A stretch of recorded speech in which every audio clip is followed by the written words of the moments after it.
사도행전 20장입니다.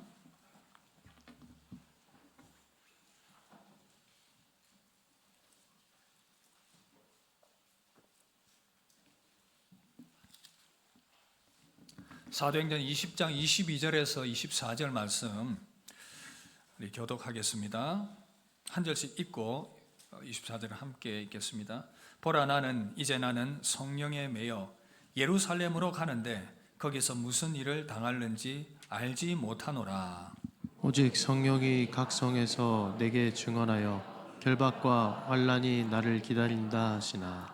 내가 달려갈 길과 주 주 예수께 받은 사명 곧 하나님의 은혜의 복음을 증언하는 일을 마치려 하면은 나의 생명조차 조금도 귀한 것으로 여기지 아니하노라. 아멘. 할렐루야.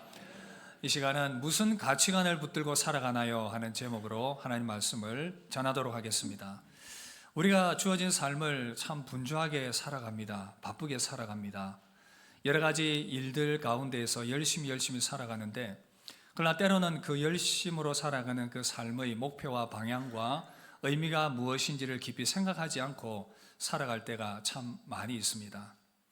연세대학교 김형석 교수님, 은퇴하신 교수님이신데, 이 교수님이 쓰신 책 중에 고독이라는 이름이라는 책이 있습니다. 그래서 이 책에 보시면 교수와 학생의 대화가 소개가 되고 있는데, 이 대화의 내용을 통해서 인생의 의미에 대해서 다시 한번 더 진지하게 고민해보게 하는 그런 도전을 주고 있습니다. 제가 잠깐 소개를 해드리면 이런 내용입니다. 교수가 학생을 만났습니다. 얘기합니다. 자네 지금 어디로 가는가? 학생이 대답합니다. 오후 수업에 발표해야 할 것이 있어서 준비하러 도서관에 갑니다. 교수가 말합니다. 그렇군. 오후 수업 이후에는 뭐 할 건가? 학생이 대답합니다. 저녁에 여자친구와 만나기로 했습니다. 그 다음에는 과제를 하고 자야지요. 또 묻습니다. 그 다음 날은 그럼 무엇을 하나? 다시 학교 와서 공부해야지요. 그렇게 공부하고 졸업을 하면 못하나? 대답합니다. 직장 갖고 결혼해야 하지요. 교수가 묻습니다. 직장 갖고 결혼한 다음에는 무엇을 하나? 아이가 태어나 키우겠지요. 그 다음엔 무엇을 하나? 그러면 저도 나이가 들고 은퇴하겠지요. 교수가 묻습니다. 그럼 그 다음에는 어떻게 하나? 그럼 저도 죽겠지요. 교수가 얘기합니다. 그렇다면 자네는 지금 죽으러 뛰어다니는군. 그렇게 얘기를 했다고 합니다. 죽으려고 열심히 뛰어다니는 인생. 이 이야기는 인생의 어떤 진지한 목적과 방향 없이 결국 우리 인생은 죽음이라는 것을 맞이하게 될 텐데, 그러한 진지한 생각 없이 그저 분주하고 바쁘게만 살아가는 그 사람들의 모습들에 대해서 풍자하는 그런 내용들 아니겠습니까? 우리가 실제로 그렇게 바쁘게 살아갑니다. 그런데 우리가 그렇게 인생을 살아가지만 결국 우리의 마지막 종착역이 죽음이라고 한다면 인생의 의미에 대해서 다시 한번 더 진지하게 고민을 해봐야 되겠고 생각을 해야 되는데, 이 분주함들이 그런 생각들을 하지 못하게 만들고 결국 인생의 진정한 의미와 가치를 깨닫지 못하며 방황하는 인생을 살아가게 하더라는 것입니다. C.S. 루이스가 쓴 스크루테이프의 편지를 제가 몇 번 인용을 해드렸는데, 이 내용은 사단이 인간을 어떻게 타락하게 하며 구원받지 못하게 할 것인가에 대해서 마귀들끼리 자기들끼리 작전을 짠 전략을 세운 그런 내용이었습니다. C.S. 루이스가 아주 문학적으로 잘 표현을 했는데, 여기 이 책에 보면 제1권 1편에 나오는 내용이 뭐냐면 바로 이것입니다. 우리가 어떻게 인생들을 참으로 이 진리 가운데 인도하지 못하게 할 것인가, 이걸 고민하면서 결국 사람들을 분주하게 만들어서 삶의 의미와 그 목적에 대해서 생각하지 못하게 만드는 것, 이 방법을 쓴다는 것입니다. 예를 들면 이런 방법입니다. 어느 날 누군가가 여러분 중에 인생이란 무엇인가? 과연 인생에 죽음이 있다면 그 이유는 어떻게 될 것인가? 이런 진지한 생각들을 할 때가 있단 말이죠. 이런 생각을 하면서 좀 깊이 있게 생각을 파고들려고 하면 갑자기 이 마귀가 생각을 집어넣습니다. 이 지금 점심 먹으러 갈 시간 되었는데 이 집 시간 없잖아, 바쁘잖아. 점심 먹고 와서 생각해 봐야 되겠다. 지금 내가 해야 될 과제가 할 일들이 이렇게 많은데 그런 진지한 고민할 시간이 어디 있어? 지금 정치가 사회가 이렇게 돌아가고 해야 할 일이 산더미인데 뭐 그런 관념들이 무슨 필요가 있는가? 라고 생각을 하며 그 생각들을 집어넣고 진지한 생각을 하지 못하게 만드는 것이죠. 결국 이 마귀의 전략에 마음을 빼앗긴 인생들이 그렇게 하루하루 분주하게 정신없이 살아가면서 진리에서 멀어진 인생으로 그렇게 생을 마감하게 되는 것입니다. 그런데 여러분, 이게 어디 믿지 않는 자들만을 향한 사단의 마귀 전략이겠습니까? 믿는 자들을 향해서도 이 마귀는 이 전략을 쓰고 있습니다. 아주 괜찮기 때문에 인생들을, 우리 성도들을 아주 분주하게 만듭니다. 일상과 모든 삶들을 아주 바쁘고 분주하게 만드는 것이죠.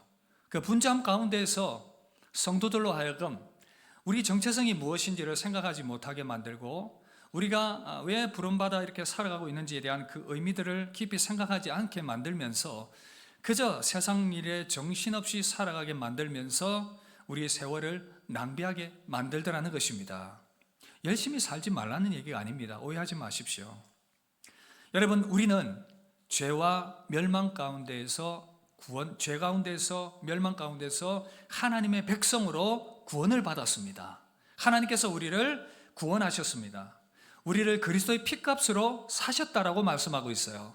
요한계시록 5장 9절 10절 보면 이런 말씀이 있습니다. 일찍이 죽임을 당하사 각 족속과 방언과 백성과 나라 가운데에서 사람들을 피로 사서 하나님께 드리시고 그들로 우리 하나님 앞에서 나라와 제사장들을 삼으셨으니, 성경은 우리에게 구원받은 천상에 있는 하나님의 백성들을 향해서 이렇게 지금 선언하고 있다, 그 말입니다.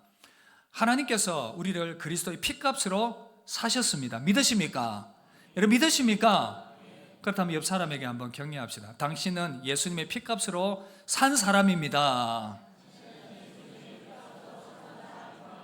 자, 그렇다면 하나님의 아들이 피값으로 샀다면 여러분들의 소유권은 누구에게 있습니까? 어렵습니까? 제가 설명해 드릴까요? 자, 컵을 이걸 제가 제 돈을 주고 샀습니다. 이거 누구 겁니까? 제 겁니다. 그죠? 저는 이거 선물 받은 건데 어찌됐든 저한테 줬기 때문에 저도 선물로 제 것이 되었습니다. 값으로 샀다라는 것은 이런 의미죠. 예수님이 피값으로 우리를 샀다는 것은 구원받은 성도들은 하나님의 소유가 되었다라는 것입니다. 그렇다면 하나님의 소유된 백성으로서 우리는 거기에 걸맞는 새로운 가치관과 새로운 생각과 새로운 마음을 가지고 살아가는 것이 합당한 것이고 그것이 바른 것인 줄 믿습니다. 그렇다면 우리 주님께서 우리를 피값으로 우리를 사셨다면 우리가 가져야 될, 그래서 새로운 가치관이 무엇인가라고 한다면 바로 복음 중심적 가치관입니다. 복음 중심적 가치관. 왜냐하면 복음으로 우리는 구원받았고 복음으로 우리는 생명을 얻게 되었고 복음만이 영원하고 복음만이 영원한 가치가 있기 때문에 그렇습니다. 복음은 무엇입니까? 하나님의 아들이 우리를 위하여 이 땅에 오셔서 십자가에 죽으시고 부활하시며 우리를 위하여 생명과 구원을 주셨다라는 이 소식, 이것을 붙든 자들이 바로 우리들이고 이것을 붙들고 살아가야 하는 자들이고 이것을 증거해야 될 자들이 바로 저와 여러분들이라는 사실입니다. 이러한 사명을 가장 잘 붙들고 살았던 성경의 인물이 바로 오늘 소개되고 있는데 사도 바울입니다. 바울이 바로 이 마음을 알았기 때문에, 이 뜻을 알았기 때문에 복음 중심적 가치관을 붙들고 살아갔다라는 것입니다. 바울은 어떻게 이 복음 중심적 가치관을 붙들고 살아갔는가? 우리는 어떻게 복음 중심적 가치관으로 그렇게 복음을 붙든 자로 살아갈 수 있을 것인가? 오늘 저와 여러분들이 들어야 될 말씀의 주제가 바로 이것입니다. 우리는 어떻게 하면 복음 중심적 가치관을 붙들고 살아갈 수 있겠습니까? 이 질문에 답하면서 우리 신앙을 다시 한 번 더 복음 중심적으로 세워가는 이날 될 수 있기를 주의 이름으로 축복합니다. 여러분, 그렇다면 복음 중심적 가치관을 붙들고 우리가 어떻게 살아갈 수 있을 것인가? 먼저 첫 번째 도전합니다. 예수님의 복음 사명에 초점을 맞추며 살아가야 한다는 사실입니다. 예수님의 사명에 초점을 맞추어 살아가야 한다는 것입니다. 이것이 바로 복음 중심적 가치관을 붙들고 살아가는 사람들의 삶의 모습이어야 한다는 것이죠. 바울이 그랬습니다. 오늘 말씀 24절 우리 함께 읽읍시다. 나의 달려갈 길과 주 예수께 받은 사명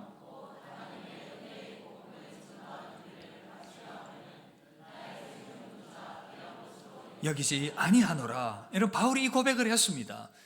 자기는 예수님의 그 사명을 붙들고 살아갈 것이다. 예수님의 사명도 바로 이 복음이었습니다.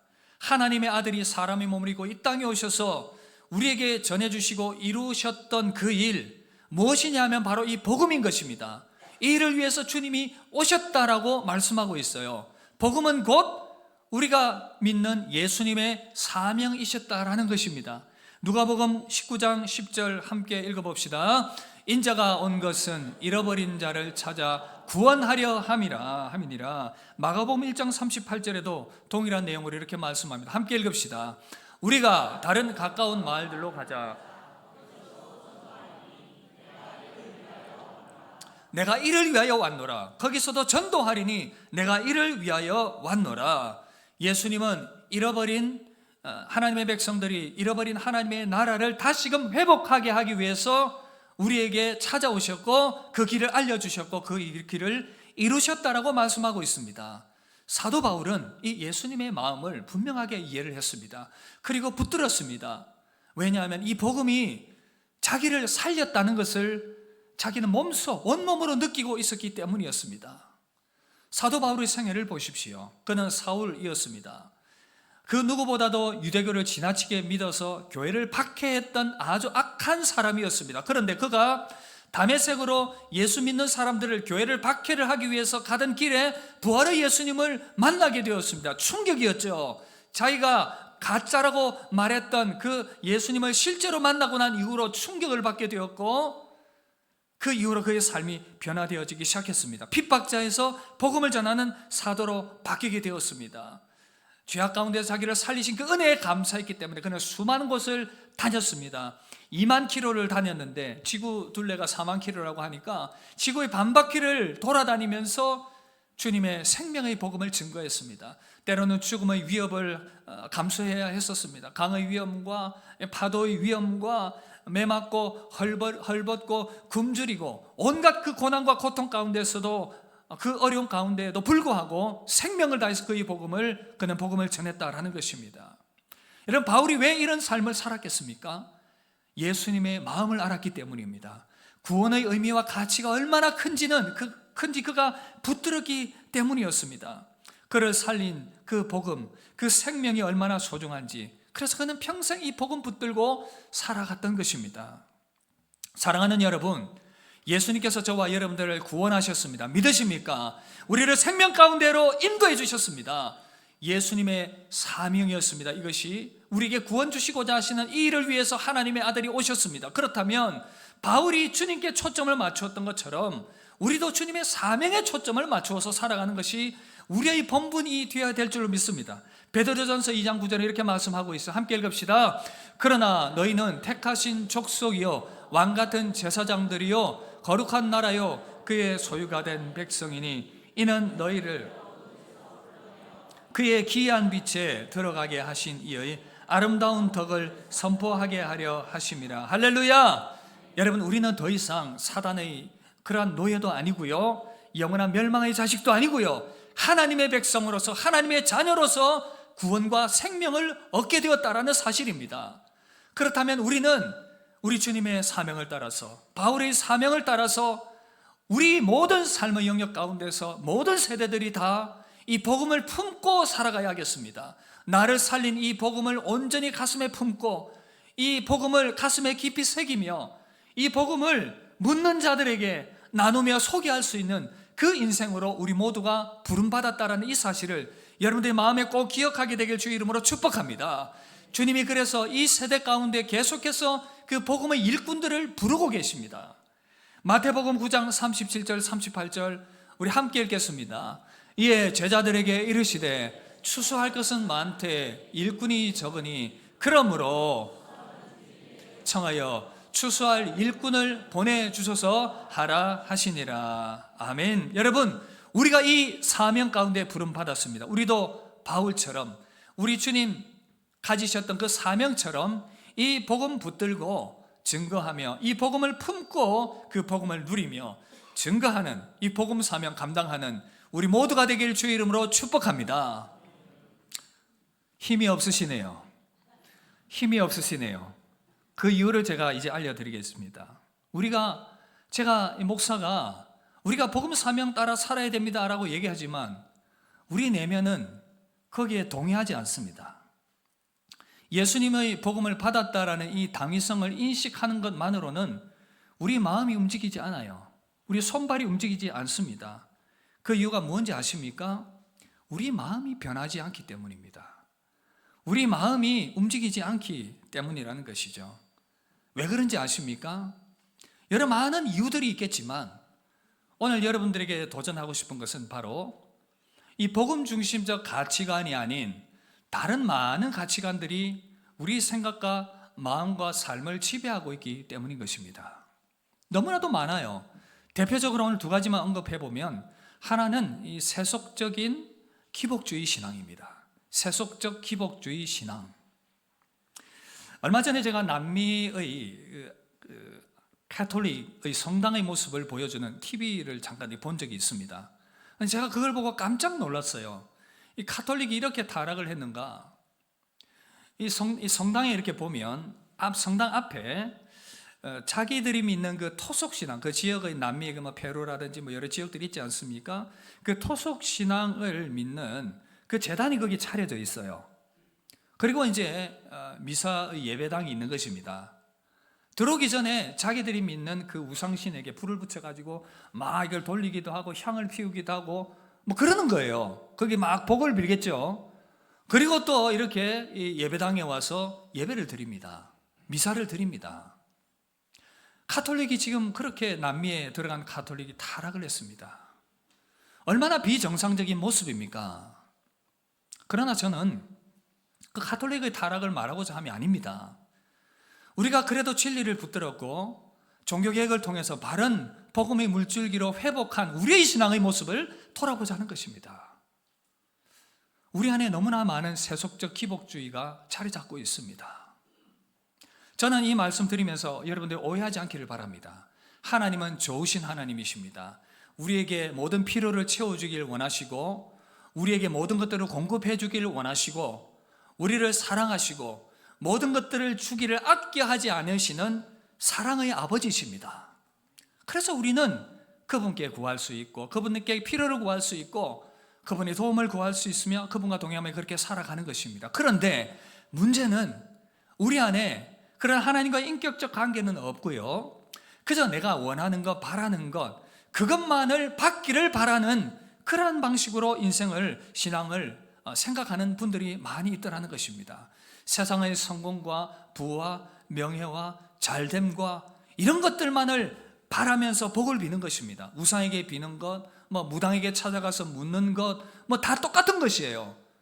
우상과 무당과 이런 것들은, 이런 분들, 이 사람들은 그 사람의 영혼에 대해서 관심이 없어요. 그저 이 땅에서 그 마귀의 추종자들이기 때문에 이 땅에서 사람들을 미혹하게 해서 이 땅에서 그저 그렇게 내가 던져주는 거 그거 먹고 영생에 대해서 생각하지 말고 그렇게 살다가 그 지옥 떨어지는 것입니다. 그런 방식으로 우리의 신앙을 미혹하는 것입니다. 그런 방식으로 신앙생활을 하게 만들면서 문제는 뭐냐면 하나님과 인격적 관계가 그 안에 형성되지 않는다는 것입니다. 하나님은 인격적인 하나님이시고 우리를 사랑하시고 우리와 교제하기를 원하시는 아버지세요. 그런데 그 사랑의 관계, 신앙의 관계가 형성되지 않고, 그래서 성경은 우리에게 하나님을 사랑하라, 이웃을 하나님을 사랑하라는 것은 참된 믿음으로, 마음으로 하나님을 믿고 바라보라는 그런 의미인데, 그런 조건적으로만 생각한다면 우리는 우상을 믿는 것과 다를 바가 없는데 너무나도 많은 경우에 이런 세속적 기복신앙에 물들어 있는 우리의 모습인 것입니다. 예를 들면 부모가 돈이 많고 여유가 있고 그렇습니다. 자녀에게 줄 것이 많습니다. 그런데 자녀들은 생각합니다. 부모님이 나에게 무엇을 줄 것인가? 부모님과 인격적 관계는 생각하지 않아요. 나에게 뭘 줄 것인가? 이것만 생각하다 보니까 아무런 인격적 관계가 부모와 자녀 간에 형성되지 않습니다. 여러분들에게 묻습니다. 만약에 여러분들이 돈이 많고 뭔가 가질 게 많아요. 자녀들이 여러분들이 가지고 있는 것만 이게 그걸 뭐렇게 하죠? 올가먹는 빼낸다고 그래야 되겠습니까? 그런 방식으로 자녀들이 여러분들에게 접근한다고 가정한다면 얼마나 마음이 아프겠습니까? 부모와 자녀의 관계가 형성되지 않는 것이죠. 세속적 기복신앙이 그렇다라는 것입니다. 이런 마음들이 있으면 우리는 복음 중심적 가치관을 가져야 된다라고 말하면 목사님 제 생각과는 다른 것 같네요, 이런 반응을 보이는 것입니다. 우리 마음이 그렇게 세속적 가치관으로 가득 채워져 있으면 우리 마음에는 이 복음 중심적 가치관이 세워질 수 없다는 것입니다. 그런가 하면 또 하나 종교적 형식주의인데, 이 종교적 형식주의가 내면의 변화를 일으켜낼 수가 없어요. 1962년에 개봉된 버드맨 오브 알카트라즈라는 영화가 있는데, 오래된 영화입니다. 근데 제가 이 영화를 인용을 해드린 이유가 있어요. 이 내용이 뭐냐면, 로버트 스트라우드라는 한 사람이 종신형을 받고 감옥에 갇혀 지내게 되는데, 거기서 오랜 시간들을 보내면서 내면의 어떤 변화를 경험을 하게 됩니다. 그런데 가만히 보니까 교도소의 교도소의 기능이라는 것이 사람의 내면의 변화는 관심이 없고 그저 외적인 행동을 통제하고 가두고 그냥 겁을 주고 때리고 하는 그것밖에 없으니, 그래서 그의 이제 어찌되었든 마지막에 출소를 하게 되었는데, 그 교도관과 진지한 대화를 나누는 그 내용이 참 인상적이었는데, 이런 내용이었습니다. 제가 인용을 해드리면, 소장님, 교도소는 사람들을 사회로부터 격리하는 이유는 죄수가 다시 인간의 존엄성을 회복하여 사회로 되돌아가게 하는 것이 목적이 아닙니까? 그런데 죄수의 행동을 규제하고 순응하는 행동만 배우게 하는 형식적인 강압으로는 진정한 변화가 이루어지지 않습니다. 결국 소장님은 실패한 것입니다. 그들은 출소에서도 여전히 자포자기한 상태니까요. 마음속에는 변화되지 않은 깊고 깊은 증오가 있어요. 그래서 사회를 공격할 기회가 생기면 바로 공격해 버립니다. 결국 출소자의 반 이상이 다시 감옥으로 돌아오죠. 여러분, 이 이야기를 보십시오. 이 대화를 보십시오. 교도소의 기능은 사람을 교화하는 것인데, 그러나 강압적으로 가두는 것만으로 사람의 마음이 변화될 수 없고, 그래서 과연 이 사회에서 교도소의 기능이 제대로 하고 있는 것인가라는 근본적 질문을 던지는 건 아니겠습니까? 저는 이것을 우리 신앙과 연결해 보았습니다. 우리가 신앙의 울타리 안에 있고 신앙의 여러 형식 안에 있고, 이것은 아주 중요합니다. 예배 형식 안에 있고 기도 형식 안에 있고, 또 우리가 어떤 종교적인 여러 가지 봉사와 섬김의 그 형식 안에 있는 것은 아주 중요합니다. 왜냐하면 그 안에서 믿음이 세워질 수 있기 때문에. 그러나 어떤 경우에는 그러한 형식주의 안에 매여 있음으로 인해서 나의 마음도 하나님을 향하고 있다고 생각을 하고 나의 중심도 하나님께 있다라고 생각을 하지만, 그러나 그 마음의 중심은 하나님으로부터 멀어져 있고, 오히려 그 모든 종교의 외식적 형식주의가 나의 의로 여기는 그러한 모습으로 나아갈 때가 있더라는 것입니다. 그것을 나의 의로 여기는 순간 우리는 하나님을 향한 참된 믿음으로 세워질 수 없게 되고 복음 중심적 가치관으로 나아갈 수 없게 된다는 것입니다. 그러므로 사랑하는 성도 여러분, 우리가 이 복음 중심적 가치관을 제대로 회복하려면 우리 안에 있는 이런 여러 가지 잘못된 가치관들을 내버려야 합니다. 이것을 떨쳐버려야 우리는 복음 중심적 가치관을 회복할 수가 있습니다. 사도 바울을 보십시오. 바울은 철저하게 형식주의와 외식주의와 율법주의와 자기의에 가득 차 있었던 사람이었습니다. 자기 출세를 위해서 종교가 필요했던 사람이었습니다. 그러나 그가 부활의 주님을 만나고 난 이후에 복음의 의미와 가치, 자기를 그 죽음과 죄악 가운데서 살리신 그 복음의 의미와 가치를 깨닫고 난 이후에는 그 모든 것들이, 자기 그 형식주의와 자기 의로 여겼던 모든 것들이 무의미하고 배설물과 같은 것이다라는 것을 그의 입으로 고백을 했다라는 것입니다. 빌립보서 3장 8절 9절 뭐라고 말씀합니까? 우리 함께 읽읍시다. 또한 모든 것을 해로 여김은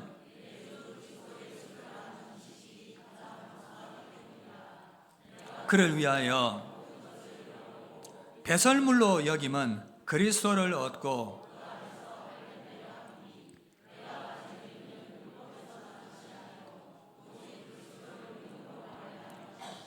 곧 믿음으로 하나님께로부터 난 의라. 여러분, 사도 바울이 붙들고 있었던 그 율법주의와 교만과 출세지향주의와 자기 어떤 그 의가 우리 주님을 발견하고 난 이후에 생각을 해보니 그 모든 것들이 배설물과 같았다.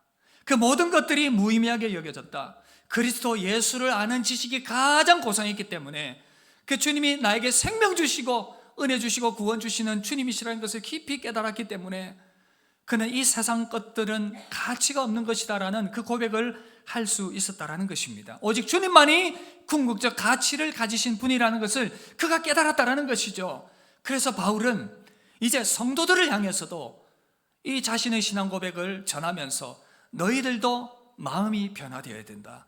너희도 생각이 변화되어야 된다라는 것을 권면하고 도전하고 있습니다. 여러 서신서들과 권면들을 통해서 바울이 전했던 내용이 바로 이것입니다. 여러분 보십시오. 로마서 12장 2절을 우리 함께 읽겠습니다. 너희는 이 세대를 본받지 말고 오직 마음을 새롭게 함으로 변화를 받아 하나님의 선하시고 기뻐하시고 온전하신 뜻이 무엇인지 분별하도록 하라. 할렐루야. 사랑하는 성도 여러분, 오늘 저는 여러분들에게 권면하고 도전합니다. 여러분들이 붙들고 있는 잘못된 그러한 가치관과 생각들이 무엇입니까?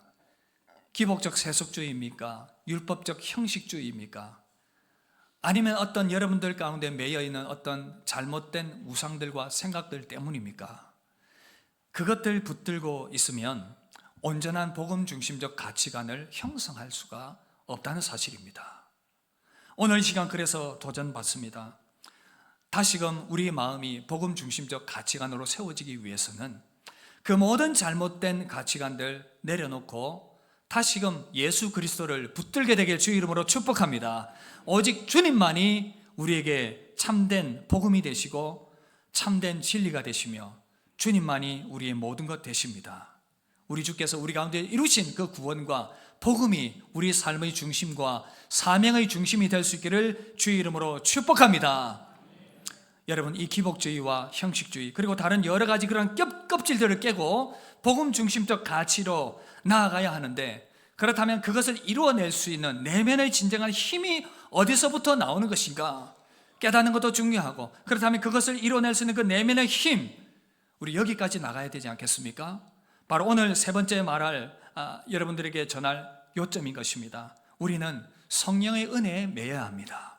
다 함께 따라합시다. 성령의 은혜에 매입시다. 우리 가운데 이런 모든 가치관들을 깨트리고 내면의 힘을 가지고 복음 중심적 가치관을 붙들며 살아갈 수 있는 그 내면의 힘이 바로 성령께 매일 때 가능하다는 사실입니다. 여러분, 바울을 보십시오. 바울은 성령에 매여 살았던 사람입니다. 그는 성령에 붙들려 살았던 사람입니다. 오늘 말씀 보니까 21절 23절 보라, 이제 나는 성령에 매여 예루살렘에 가는데 오직 성령이 각 성에서 내가 정언하여. 바울의 생애는 성령에 매인 생애였습니다. 그가 처음 부활의 주님을 만나고 아나니아라고 하는 믿음의 사람에 의해서 안수받을 때에 그가 성령으로 충만하게 되었습니다. 그리고 그가 복음을 전하는 현장마다 성령의 충만함으로 사명 감당했고, 그 성령 충만함으로 복음을 전하고 모든 이적과 기적을 행했던 그의 생애였던 것입니다. 바울로 하여금 계속해서 이 복음 중심적 가치관을 붙들며 나아갈 수 있도록 해 주었던 내면의 힘은 바로 성령의 매임이었고 성령의 충만함이었다는 것을 여러분들이 꼭 기억할 수 있기를 바랍니다. 사랑하는 성도 여러분, 우리는 이제 마음의 원하는 바가 있고 정말 그렇게 복음 중심적 가치관으로 살아가기를 원한다라는 그 열망이 있다면 우리 안에 있는 모든 세속주의와 기복주의와 또 종교적 형식주의를 깨트려야 하는데, 그러나 우리 안에 힘이 없다는 것을 또한 고백할 수밖에 없습니다. 그렇게 붙들며 살아가야 하는 것이 맞다라고 인식은 하고 있지만 힘이 없습니다. 그렇다면 성령의 은혜에 매이시길 바랍니다. 성령의 은혜에 매이시길 바랍니다. 옆 사람에게 한번 격려합시다. 성령님께 붙잡힙시다. 성령은 지혜와 계시의 영이십니다. 우리가 무엇이 잘못됐는지를 깨닫게 하세요. 성령은 우리에게 내면의 강건함을 주시는 은혜의 능력의 영이십니다. 그렇게 결단하며 나아갈 때에 복음 중심적으로 살아갈 수 있는 내면의 힘을 공급해 주세요. 성령님은 우리에게 복음을 전할 수 있는 능력과 힘을 주십니다. 사도행전 1장 8절에서는 그래서 이렇게 말씀하고 있습니다. 함께 읽읍시다. 오직 성령이 너희에게 임하시면 너희가 권능을 받고 예루살렘과 온 유대와 사마리아와 땅끝까지 이르러 내 증인이 되리라 하시니라. 할렐루야. 이래 보십시오. 오직 성령이 너희에게 임해야 너희가 권능을 받게 된다. 하나님의 영에 붙잡히고 매이게 되길 주의 이름으로 축복합니다. 그런데 또 목사가 이렇게 목에 핏대를 올려서 성령에 매여야 된다라고 말하니까 여러분들 중에 그래 생각합니다. 목사님, 저는 전도하는데도 별로 관심도 없고요, 뭐 그냥 예수님 잘 믿는 것도 별로 관심도 없습니다. 그냥 막 지금 이대로 대충 살다가 그냥 막 죽을랍니다. 죽을랍니다는 좀 심했고요. 막 그냥 그대로 살랍니다 라고 말씀하시는 분들은 정말 오해하고 있는 것입니다. 왠지 아십니까? 성령 충만은 어떤 특별한 것이 아니에요. 성령님은 누구의 영이실까요? 예수님의 영이십니다. 성령님이 예수님의 영이시라면 성령 충만하다는 것은 곧 예수님으로 충만하다는 그런 의미인 것입니다. 내가 그래도 예수 믿는 사람이다, 예수님 잘 믿고 싶다라는 열망이 조금이라도 있다면 그것은 곧 성령 충만해야 한다는 것을 의미하는 것이죠. 성령 충만해야 예수님의 영이신 성령께서 예수님을 온전히 계시해 보이시고 그래서 믿음으로 더욱더 세워줄 수 있기 때문에, 그래서 이 성령 충만은 하나의 취향이 아니라는 거, 성령에 여러분 매이지 않으면 잘 기억하십시오. 인간의 영적인 존재라서 다른 것에 매이게 되어 있습니다. 성령에 매이지 않으면 세속에 매입니다. 욕망에 매입니다.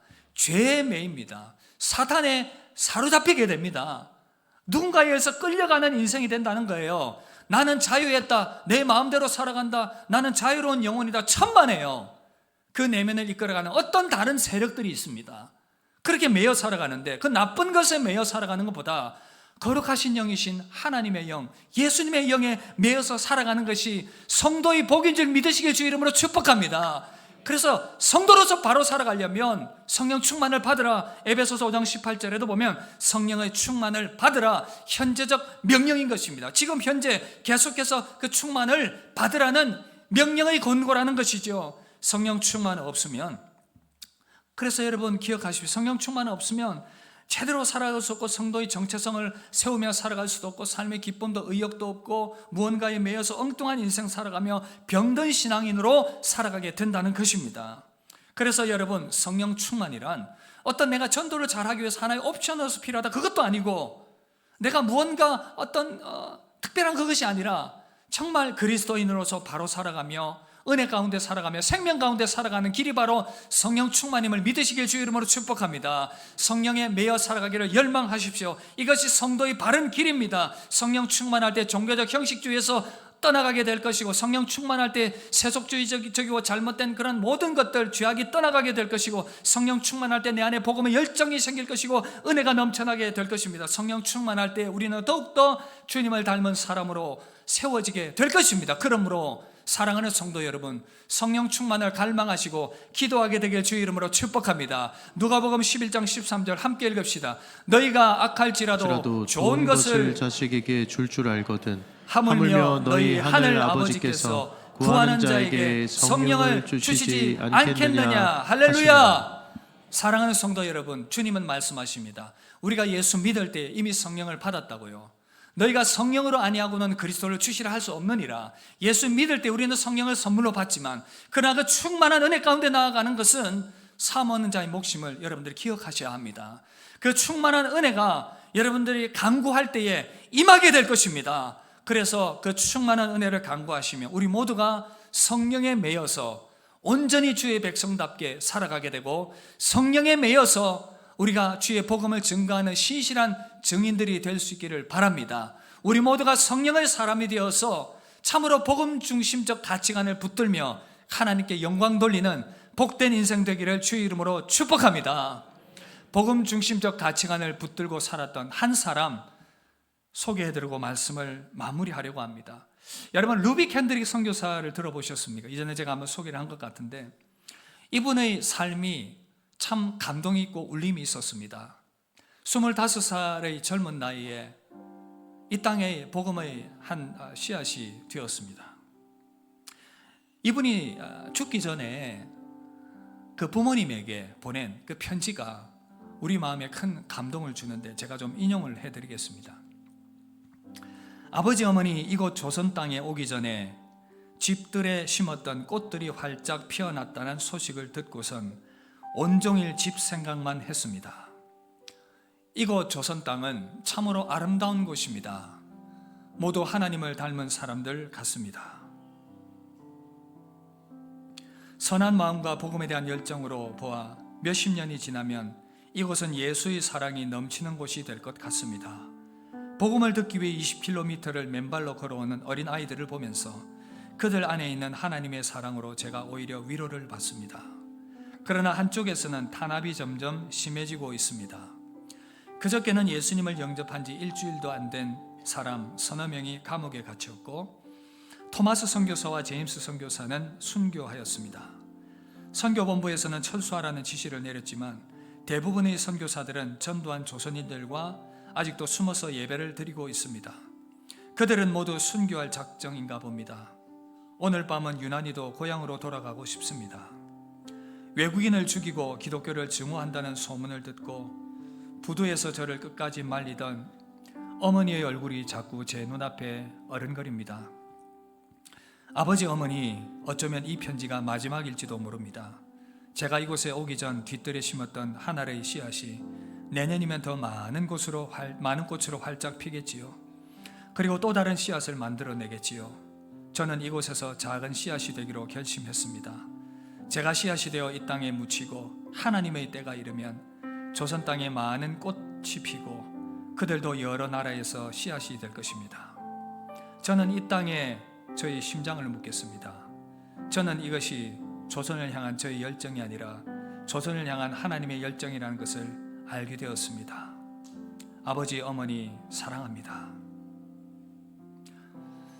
여러분, 이 아름다운 선교사들의 헌신을 통해서 우리가 이렇게 복음을 받게 되었습니다.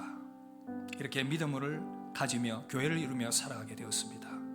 이 선교사의 갈망처럼 전 세계에서 지금 가장 많은 선교사들을 파송한 나라가 바로 이 조선 땅이 되었습니다. 이후로 이분이 얼마 있지 않아서 죽게 되었습니다. 그리고 요청합니다. 만일 내가 죽으면 텍사스 청년 회원들에게 10명씩, 20명씩, 50명씩 아침 저녁으로 조선으로 나오라고 전해주시오.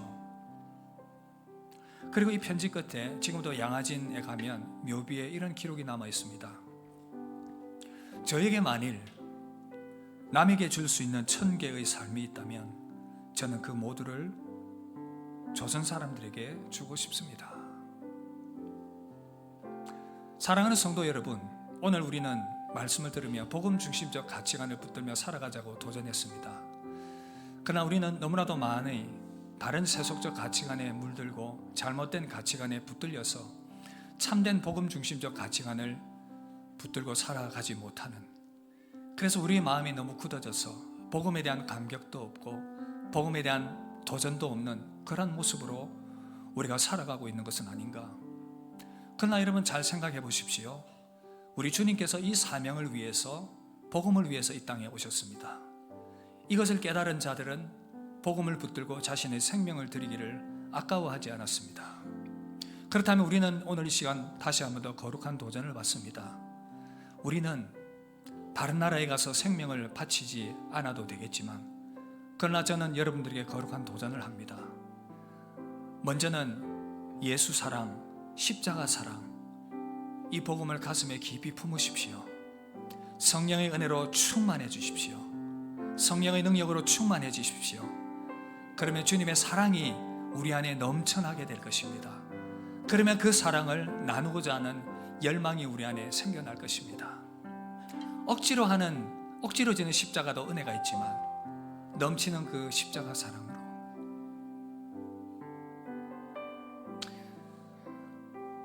형제님, 자매님, 예수 믿어야 삽니다. 예수 믿어야 지옥 가지 않습니다. 하나님의 아들이 이 일을 우리를 위하여 이루어 주셨습니다. 그 마음을 우리가 나눌 수 있다면, 우리 이웃과 우리 가까운 사람들에게, 가족들에게 나눌 수 있다면 우리는 그 사명을 감당하는 길이 될 것입니다. 우리에게 주신 그 십자가의 은혜와 사랑, 이 생명력들이 우리 안에 계속해서 살아 움직이고 우리 존재의 이유와 목적과 사명을 다시 새롭게 하며 교회의 존재의 이유와 목적을, 사명을 새롭게 하며 그렇게 아름답게 믿음의 전진을 해나갈 수 있기를 바랍니다. 예수 중심, 복음 중심, 우리 주님 붙들고 우리 주님 마음에 품으며 그 주님 감격 붙들고 전하며 살아가는 우리 모두의 생애가 되기를 주 이름으로 축복합니다. 함께 찬양하고 기도하겠습니다. 우리 가운데 소망 주신 주님 찬양하며 나아갑시다. 깊은 절망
기도합시다. 우리는 주님이 사신 바 되었습니다. 아름다우신 왕, 나는 주의 것, 그리스도 나의 산소망. 우리에게 이 생명과 구원을 주신 그 주님, 그 주님의 그 크신 은혜와 공로와 사랑을 이 시간 감사하시며, 또한 주께서 우리를 구원하시기 위하여 이 땅에 오신 그 십자가의 사랑을 마음에 새기며 그 십자가 붙들고 내가 살아가겠습니다. 그 선한 결단하며 그 십자가의 사랑을 자랑하겠습니다. 그 선한 결단하며 이 시간 복음 중심적 그 가치관 붙들며 살아가겠습니다. 우리 결단하며 믿음으로 한번 기도하겠습니다.